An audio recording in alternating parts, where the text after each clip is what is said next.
రాజసుధా ఛానల్కి స్వాగతం. మన రాజసుధా ఛానల్ ద్వారా అనేక సమస్యలకి చక్కటి పరిష్కార మార్గాలెన్నో మనం తెలుసుకుంటున్నాం. అనేక ధర్మపరమైన సందేహాలకి శాస్త్రీయ సమాధానాలు మరియు సక్సెస్ టిప్స్, చాలా వరకు న్యూమరాలజీ ప్రకారం నెంబర్ యొక్క క్వాలిటీస్, ఏ నెంబర్లో పుట్టిన వారికి ఎటువంటి క్వాలిటీస్ ఉంటాయి, మరి లైఫ్ పార్ట్నర్ని మ్యారేజ్ చేసుకోవడం వల్ల లక్ కలిసి వస్తుంది, ఇలాంటి ఎన్నో అంశాలు మన రాజసుధా ఛానల్ ద్వారా అందరూ తెలుసుకుంటున్నాం కదా. మరి ఈరోజు తెలుసుకోబోయేది మన హేమలంబి నామ సంవత్సరంలో ఉగాది జరుపుకోవడం, మరి ఉగాది యొక్క గొప్పతనం ఏంటో తెలుసుకుందాం. మన తెలుగువారి సంవత్సరాది యుగాది అంటే ఉగాది. మన తెలుగువారందరికీ కూడా ఈ ఉగాది చాలా వరకు ఈ ఉగాదితోనే మనకి సంవత్సరం ప్రారంభం అవుతుంది. అయితే ప్రజలందరూ కూడా సుఖశాంతులతో ఉండడానికి బ్రహ్మ చాలా ఆలోచించి, పరమేశ్వరుడి ఆజ్ఞ మేరకు బ్రహ్మ చాలా ఆలోచించాడట. ఎందుకంటే ద్వాపర యుగాల్లో, అంటే కృతయుగం, ద్వాపర యుగం, త్రేతాయుగాల్లో సృష్టి చేశాడు. కానీ కలియుగంలో బ్రహ్మ సృష్టి చేయాలని ఆలోచించినప్పుడు మరి కలియుగంలో జనులందరూ చాలా వరకు బద్ధకస్తులట. మరి అనేక బాధలు, ఆకలి బాధలతో బాధపడుతున్న జనులు ఉన్నారు ఈ కలియుగంలో. మరి ఈ కలియుగంలో బ్రహ్మ సృష్టి చేయడానికి చాలా ఆలోచించాడట. ఏ రకంగా ఆలోచించాడు? మరి ఈ ఉగాది రోజు, అంటే ఈ ఉగాది ఈ రకంగా ఈ ఉగాది రోజు సృష్టి జరిగినప్పుడు ఏ రకంగా సృష్టి చేస్తే ప్రజలందరూ కూడా సుఖశాంతులతో ఉంటారో చక్కగా ఆలోచించినట్టుగా మన శాస్త్రాలు చెప్తున్నాయి. మరి ప్రభవాది 60 సంవత్సరాల్లో ప్రభవ సంవత్సరంలో సృష్టి చేయాలని, అలాగే మనకి 2 ఆయనాలు ఉన్నాయి, ఉత్తరాయణం, దక్షిణాయనం.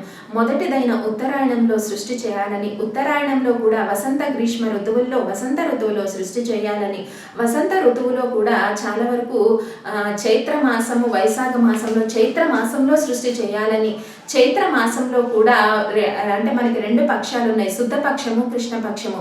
శుద్ధ పక్షంలో సృష్టించాలని, మరి శుద్ధ పక్షంలో కూడా మొట్టమొదటి తిథి పాడ్యమి రోజు సృష్టి చేయాలని, పాడ్యమి రోజు కూడా పగలు రాత్రిలో పగలు సృష్టి చేయాలని, పగలు కూడా బ్రహ్మీ ముహూర్తం, అంటే మొట్టమొదట వచ్చే బ్రహ్మీ ముహూర్తంలో సృష్టి చేయాలని, బ్రహ్మీ ముహూర్తంలో కూడా శివుడి యొక్క ప్రథమ ప్రాణాయామ కాలంలో సృష్టి చేయాలని, మరి ప్రథమ ప్రాణాయామ కాలంలో సృష్టి స్థితి లయాల్లో సృష్టి చేయాలని, సృష్టి చేయడానికి బ్రహ్మ ఇంత ఆలోచన చేసి మనందరినీ సృష్టి చేయడం జరిగిందట.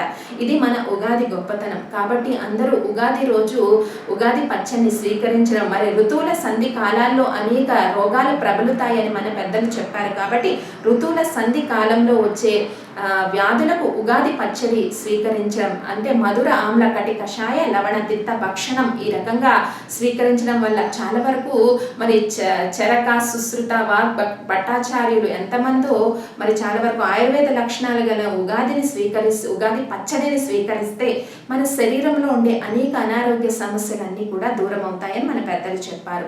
ఈ రకంగా ఉగాది యొక్క గొప్పతనం చెప్పడం జరుగుతుంది. అలాగే ఉగాది రోజు మరి రాజెవరో, మంత్రి ఎవరో, సైన్యాధ్యక్షుడు ఎవరో తెలుసుకొని మరి ఆ సంవత్సరం ఎలా ఉండబోతోంది, పాడి పంటలు ఎలా ఉండబోతున్నాయి, మన విద్యాబుద్ధులు ఎలా ఉండబోతున్నాయి, అలాగే రాజకీయ పరిస్థితులు ఎలా ఉండబోతున్నాయి, ప్రతిపక్ష నాయకులు ఎలా ఉండబోతున్నారు, ఇలా ఎన్నో ఆసక్తికర అంశాలన్నీ కూడా ఉగాది పంచాంగ శ్రవణం ద్వారా మనకు తెలుస్తాయి. పంచాంగ శ్రవణం చేయడం వల్ల మరి గ్రహాల యొక్క అనుకూలత, అనుగ్రహము మనకి చక్కగా ప్రాప్తించే అవకాశం ఉంటుంది. కాబట్టి ఇది మన తెలుగు సంవత్సరాది, మరి తెలుగు వారి గొప్పతనం ఈ రకంగా మనం తెలుసుకోవచ్చు. కాబట్టి ఉగాది యొక్క గొప్పతనాన్ని బ్రహ్మ ఏ రకంగా ఎంత ఆలోచించి ఈ కలియుగంలో మన జనులందరినీ సృష్టి చేశాడో కూడా తెలుసుకున్నాం. కాబట్టి మరిన్ని ఆసక్తికరమైన అంశాల కోసం వీక్షించండి రాజసుధా ఛానల్ని. మీరు దీనికి చేయవలసిందల్లా రాజసుధా ఛానల్ని సబ్స్క్రైబ్ చేయండి. సబ్స్క్రైబ్ చేయడానికి మీకు ఎటువంటి ఛార్జీలు కూడా అవ్వవు. నేను ప్రతిరోజు చెప్పే అనేక సక్సెస్ టిప్స్, అలాగే ధర్మపరమైన సందేహాలు, అలాగే అనేక సమస్యలకి చక్కటి పరిష్కార మార్గాలన్నీ కూడా మీ మెయిల్ ఐడికి వస్తూ ఉంటాయి. మరి చాలా వరకు వచ్చే వీడియోస్లో ఏ నెంబర్లో పుట్టిన వాళ్ళు ఏ ఫీల్డ్స్లో వెళ్తే అనుకూలంగా ఉంటుందో, ఒక్కొక్కరికి ఒక్కొక్క ఫీల్డ్ కలిసి వస్తుంది కదా.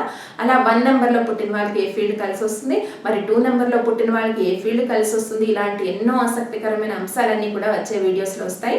వీక్షించండి రాజసుధా ఛానల్.